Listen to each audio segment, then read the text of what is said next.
Japan announces its biggest military buildup since World War II. It wants to develop long-range missiles. But what will this mean for the Asia-Pacific region and Japan's pacifist constitution? This is Inside Story.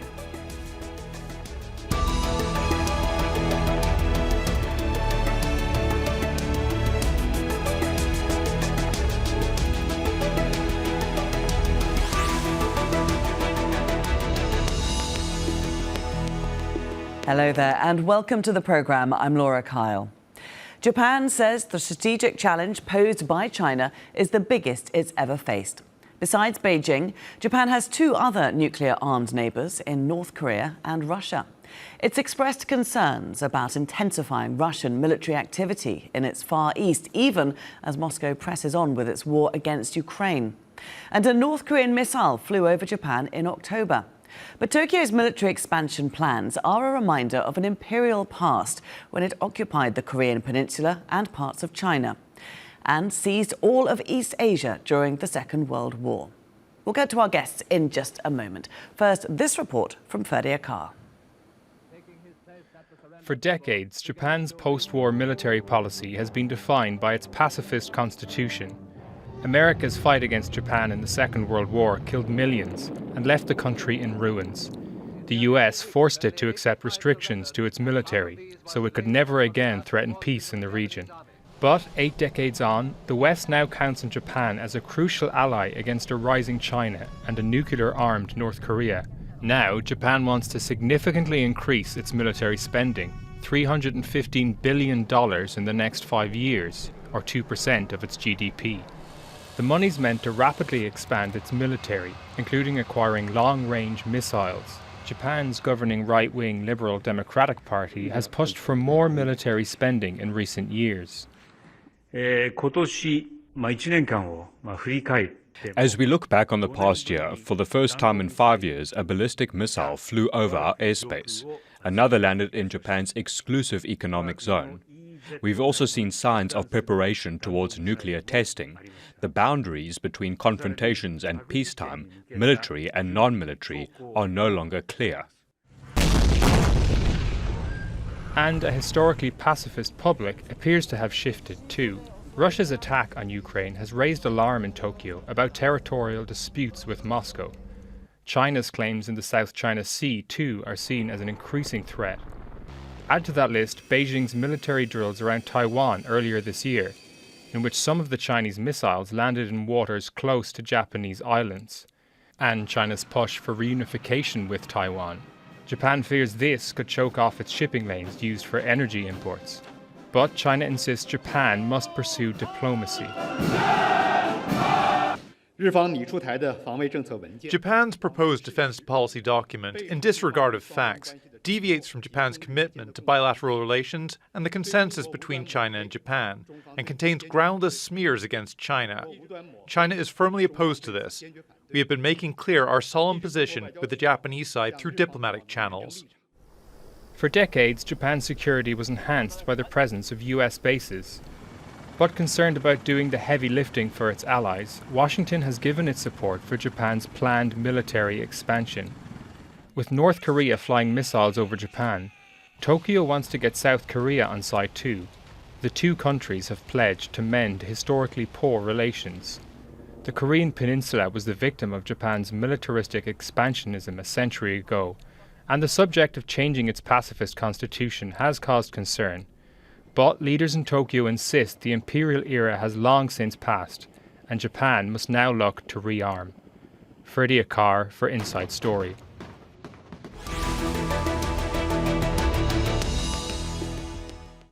Well, let's bring in our guests now. And in Singapore, Kotaro Tamura, Adjunct Professor at Lee Kuan Yew School of Public Policy.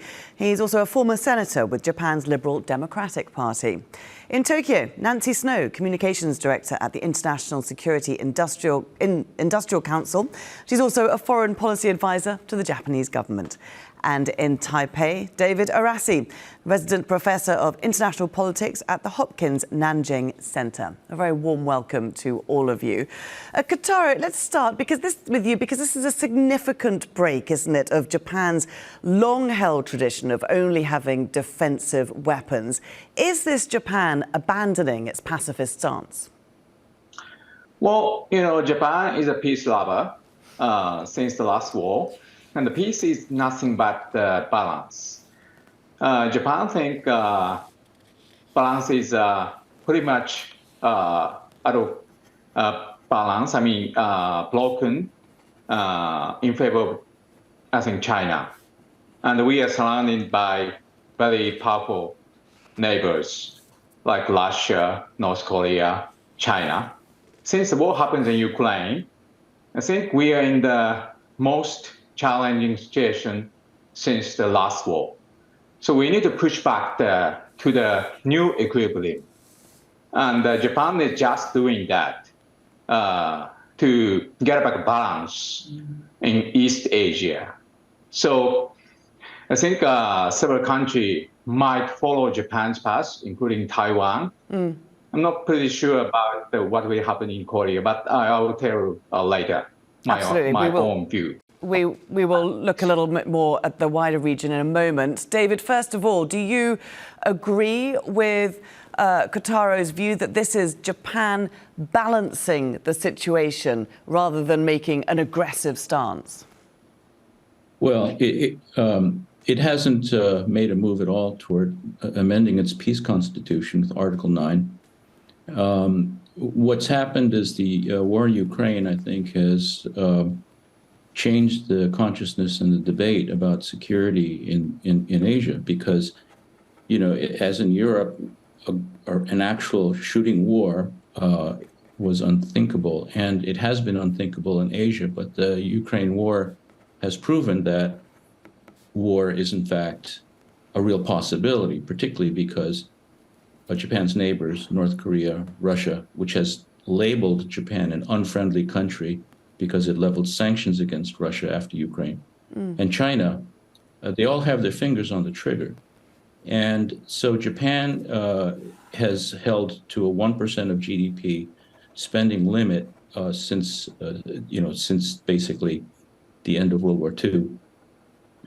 And it's now woken up to the fact that it's actually in a very perilous situation. A war could break out either in the Korean Peninsula, in East China Sea, Taiwan, or South China Sea, and any contingencies in any of those areas would be an existential threat for Japan's economy. So Japan is reacting now by increasing its spending above 1% to the NATO 2% norm within 5 years. Nancy, Japan may not have changed its constitution, but does not the acquisition of Tomahawk missiles, which can hit China, which can hit Russia, is that not direct confrontational conflict with the Article 9, the peace, the pacifist part of the Constitution?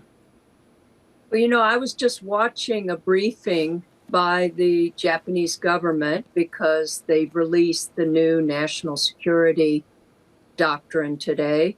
And they made it very clear that even with this increase in the military, the emphasis was on deterrence and it was on defense. So it was not on becoming an aggressor power. If anything, Japan is taking a role of a stability partner in the world. We see this through the Quad. We see this through the rhetoric of free and open Indo-Pacific. So Japan is not really hungry for going to war. It is wishing to protect itself, defend itself against these existential threats that have been mentioned. The curious part here is how you're going to pay for it. That's the other angle to this.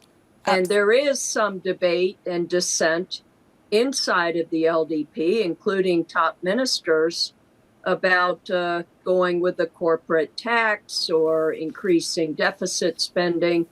But the public is largely on board. It's ironic when you think back to Shinzo Abe in 2016, people were taking to the street about changing the Constitution and becoming more of an assertive player on the world stage. Now it's about 51% support for this increase in defense spending. And mind you, this is going to be over 5 years, so this is not going to happen overnight. But it's a response to the realities of living not only in a dangerous neighborhood, but in an increasingly dangerous world. We can all see that. Kotaro, do you think the public is going to remain on board when it looks like the funding for this increased defense spending is going to come from their pockets? It's going to come from raising taxes. I think general public, opinion dramatically changed since the Ukraine war. It's a very, interesting wake-up call for Japanese public. Of course, there's still the debate on how to compensate for this large, expenditure using tax cut, or the spending cut. And basically, government is announcing they will use the three kind of tax: corporate tax, income tax, and the tobacco tax. But they are not clearly mentioning, and so 2% increase to the GDP, 2% of the GDP is not happening. As someone said right away, it takes 5 years until 2027. But Japanese people is gradually and steadily understanding we are not living in the end of the history. So history is here, and still rule of jungle is prevailing in East Asia as well. So our neighbors is much more powerful, and the conflict of the consequences of the conflict will be much larger, because if something happens on Taiwan, number one, number two, number three economy will be involved. So we need to push back to the equilibrium, in order to not such kind of a tragedy happens to save the economy, to save the peace and stability of the region. David, what's been Beijing's response to this? I mean, they were pretty unhappy to be singled out as an unprecedented strategic challenge, weren't they? Yes, but at the same time, I think China knew very well what was going to happen weeks, maybe months ago. So what they've done is they've played down this change, and they're actually emphasizing cooperative relations with Japan. They've made it very clear that they want cooperative relations, especially in the economic sphere, which meshes very well with the Japanese hedging strategy, because even though Japan is increasing its deterrence and defense capabilities, at the same time Japan has been very careful all along to tell China that it's interested in maintaining a very productive and mutually beneficial economic relationship. It's not interested in fighting a war or starting a war or doing anything risky, but it's just basically putting China on guard, on warning that Japan will defend its territory, its sovereignty, its national interests in extreme cases. I mean, a big question, David, I suppose, is whether China invades Taiwan. Then Japan really does have to get involved, doesn't it? Yeah, one of two ways. One is if it absolutely does not do anything to Japan or Japanese claimed territories and just focuses only on Taiwan. But even that is a huge security problem for Japan, and also for the United States and for Taiwan, obviously. And so Japan is likely, in either case, whether it's attacked, whether its territories are attacked as part of a large operation against Taiwan, or even if it's excluded, there's a good chance that Japan will be forced into it, because I don't really think that if the U.S. gets into this, gets involved, that U.S. bases in Okinawa and other places would be immune to a Chinese strike, which of course is a strike on Japanese territory. So basically, whatever happens with Taiwan, is going to deeply affect Japan. And actually, it won't just stop there. It'll affect South Korea. It'll affect Southeast Asia, the economies and security of those countries as well. And so, but yeah, I think Japan actually has calculated that the situation in the Taiwan Strait has gotten to the point where they really have to be attentive and be prepared for contingencies. And Nancy, how much does this shift from Japan deter China from invading Taiwan?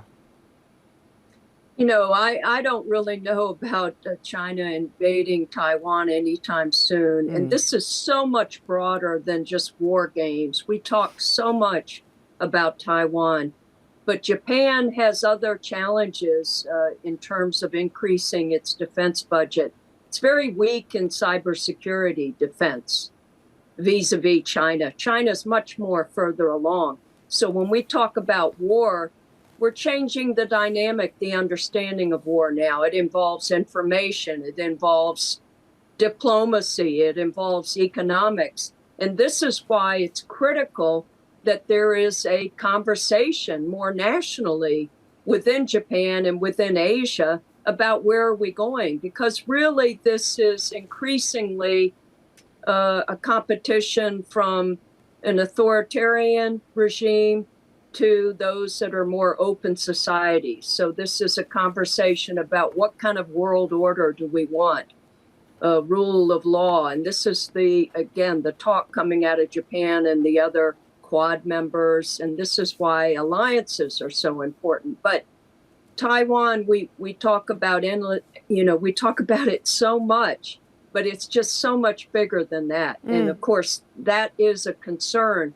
But this is about human security. It's about civil society. And that's why having the communications angle, which is the field I work in, is critical, because the public will go up and down on this issue. If there's a missile strike coming from North Korea, of course, then people want to respond to it. But if it's just a pocketbook issue and it looks like people are suffering because of it, then their support will wane. So they have to be on board, and they have to have a better understanding of this. And also, Kotaro, if we're looking at other areas that Japan is going to be funding, it's spending $14 billion on space capabilities. I mean, that actually sounds quite exciting. What does that involve?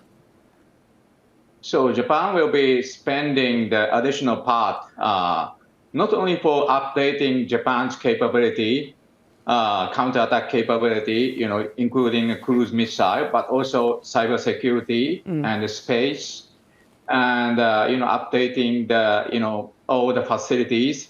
And self-defense force itself is aging, so we need to recruit young, fresh people.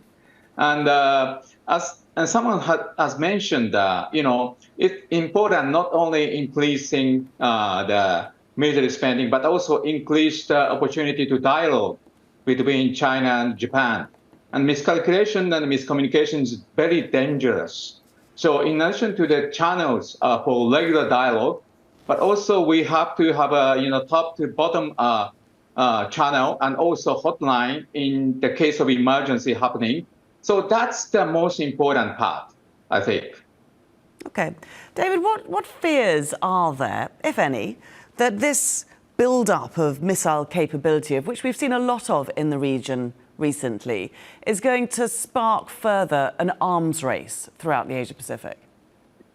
I guess you're talking about Japan's acquisition of 1,000 on top sort of longer range North missiles. Korea building up its missile capability and others, yes. Yes. Well, so it's important to understand what these missiles are intended for and what they're capable of. So these are going to be, at least at first, mostly cruise missiles. And they're going to be able to strike, for the first time, Japan's going to be able to strike land targets in North Korea and in China. And this is a big change, because in terms of weapons procurement and doctrine, Japanese have not thought about defense going as far as striking enemy military capabilities, but because of the incredible speed of modern war, particularly with the stock of missiles that Korea and China have, Japan really can't mount a credible defense or can't mount a credible deterrence if it just waits to be hit after lengthy preparation with the massive waves of ballistic missiles. It has to be able to strike the bases that are sending the missiles to Japan in order to defend itself. And so that's why these missiles are designated as counter-strike missiles. And it's not meant to it's not meant to add to an arms race. It's meant to correct for just an accumulating advantage for a first strike by North Korea or China. And it's gotten to the point now where there's so many offensive missiles able to target Japan or Taiwan or any close-in targets that just a first strike could be absolutely crippling and disabling and leaving the victim or target unable to defend itself, particularly if it had no way to take out the launch sites. Okay. Kotaro, I just want to jump in there because I want to get an idea from you that, Japan, if it has these Tomahawk cruise missiles, if it has them, surely it's got to be prepared to use them. But is it going to do that? So, our neighboring powerful country is too close and the missile is supersonic right now. So, we declared, counter-attack capability preparation. That means, preemptive attack. So first strike will be very, very crucial. And for example, China had tons of supersonic missiles on the coastline.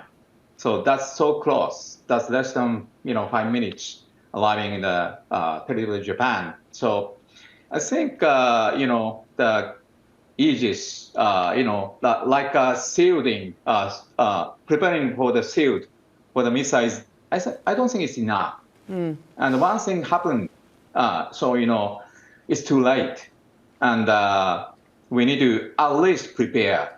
We need to have to show we have a capability. If you do something wrong, we are ready to do something also not very usual to use.